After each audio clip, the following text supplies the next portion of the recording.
Hello darling hearts, it's GAPS coach Emma here, timelesscookery.com if you want to find out more. I was just listening to a really great podcast, The Higher Side Chats, if you haven't already found Greg Carlwood from sunny San Diego.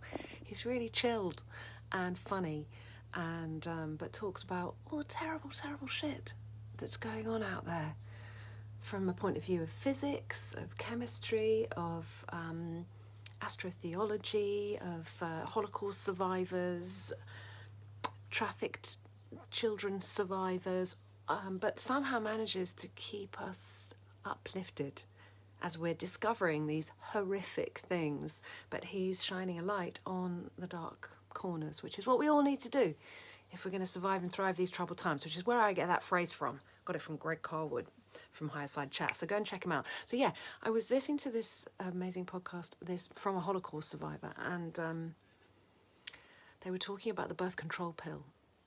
Now, I'm a GAPS coach, I'm all about the food as the medicine, and I know that our gut microbiome is key to our survival, and it's gradually being degraded generation by generation, and the birth control pill is a very big part of degrading your microbiome. The birth control pill is terrible when it comes to gut health. It destroys your microbiome. So my mama was on the pill for a little while, so that would have affected her, and then it affected me, and then my children were affected and they got it bad. It's a generational thing, it's accumulative, you know, this damage that's being done, this low-level poisoning, yeah? Sounds extreme, but it's true. But anyway, they were talking about the birth control pill, and they were talking about how Puerto Rico was the island where they experimented first. And I was minded of West Side Story, because I've been doing these little let's look at our programming, and I watched telly the whole time when I was growing up on like the musicals, right? So that was one of the last lives I did. Go back and have a look at it. But I was thinking about that. I like to live in America. Alright by me in America, everything free in America, if for a small fee in America, you know. But if the beginning of that song, they're pitting, it's about immigration. It's about immigration, it's about race relations and race wars, it's about the Jets and the Sharks fighting, it's about gang warfare. That film, big Hollywood musical in the 1960s or even late 50s, I don't know. But they're pitting, you know, not only pitting Hispanics against the whites in New York in that story, but also pitting the Puerto Ricans against each other. Always division in these stories. So it starts off with someone being homesick, you know, being nostalgic about their homeland. Puerto Rico, that lovely island of tropical breezes.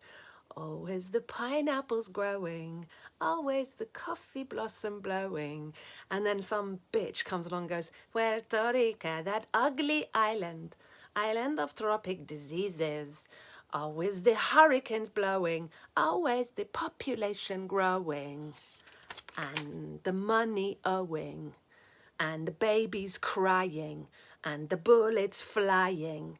Dark spellings going on there. Really, really nasty.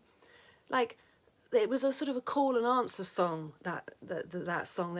Somebody was speaking with love about their homeland, and then there would be a retort which got the big laughs that was taking the piss. That's an interesting phrase as well. I want us all to think about taking the piss. It's very interesting. What's that all about? Let's think about how they invert and pervert things all the time. And taking the mickey, which probably I think means taking the micturition, which is the medical word for urination. So just leave that one for you to think about for a little while. So then, yeah, I like to live in America, la la la la la la la. Oh yeah, like, I like the city of San Juan. I know a boat you can get on. Like, really nasty.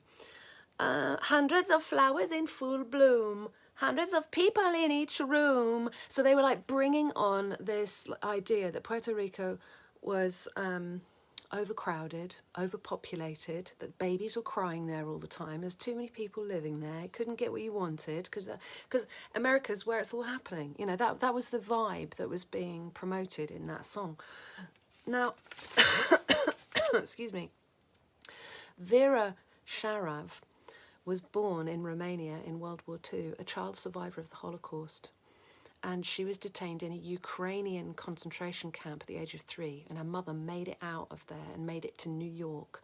And that's where she grew up. And her teenage son died after a reaction to clozapine. I don't know what drug that is, but it's a drug. So after that, she became a medical activist. And she founded the Alliance for Human Research Protection, which is all about consent, patient consent. Did you get my consent to experiment on me? I don't think you did.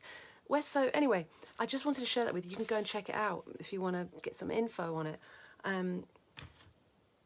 Puerto Rico is where they experimented on the women. They didn't get their consent. They experimented on them. They gave them the first birth control pills. Now, you might say, well, this is great because women can choose what happens to their bodies and la, la, la, la. No, it messes up your hormones. It's an experimentation in eugenics, in cutting the population. It's a big experiment in stopping humans procreating. So there's an agenda out there, people. So, we need to just look at it and see it for what it is and start making the right choices, Anyway, I love you all so, and I want us to be able to procreate. Did you know the population is dropping dramatically? The number of people who are actually able to have babies and having babies. Did you know that sperm counts are going down? We want to really wake up and pay attention, people, and really look after your body. Feed yourself the right foods. None of this plant-based nonsense either, which is damaging so many people, and I'm sorry to have to say that. I've lost good friends to veganism. And I see people all the time just getting weaker and weaker. There's a few select people can actually survive on plant-based. And they're encouraging everyone to do it to save the planet. What a load of rubbish. Anyway, darling hearts, I do love you so. That was a bit of a rant, wasn't it? I hope you enjoyed the silly singy bits, but it's very important messages in there. And anyway, see me at timelesscookery.com if you want to know how to use the food as the medicine to get resilient and strong so that you can use the power of your wits and keep your wits about you to survive and thrive these troubled times. Lots of love. Bye.